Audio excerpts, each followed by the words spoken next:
Spoštovane državljanke in državljani, drage Slovenke in Slovenci. Pred nami sta dva praznika, Božič ter dan samostojnosti in enotnosti.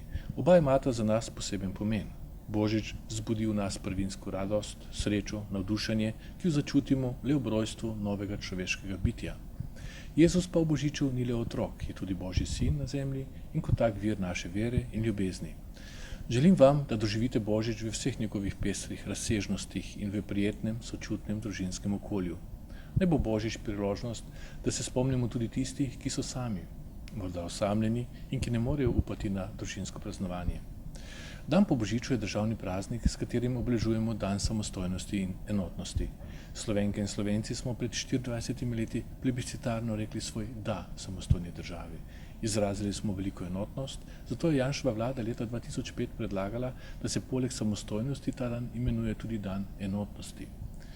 Res je, vsi, ki so živeli takrat v Sloveniji, niso bili za, toda takih je bila le desetina. Težko je bilo doseči tudi politično soglasje o vseh potrebnih ukrepih za uresničitev izkazane volje ljudi.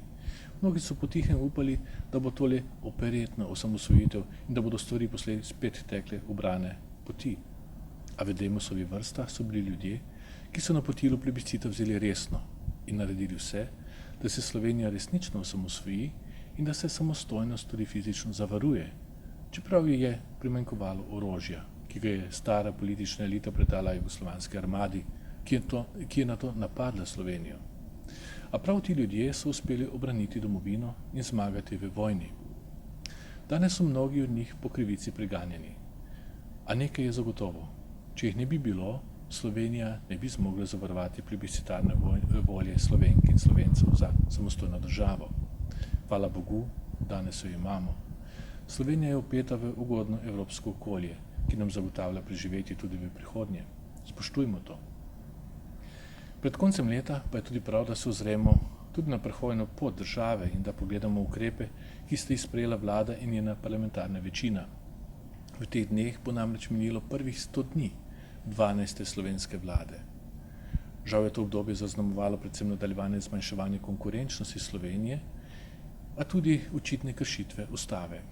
Konkurenčnost so oslabili z novimi davki in večjim primanjkljajem, ustavo pa kršili z odvzemom mandata Janezu Janši in nesprejetjem zakona o fiskalnem pravilu. Drage Slovenke in Slovenci, dragi prijatelji, kljub vsemu je čas, da stopimo skupaj in skupnimi napori še naprej delamo za dobrobit in blaginjo naše Slovenije. Prišel bo čas žetve in novega rojstva in ta čas ni daleč. Dovolite mi, da vam v imenu Slovenske demokratske stranke še enkrat zaželim blagoslovljene božične praznike ter čestitam za dan slovenske samostojnosti in enotnosti.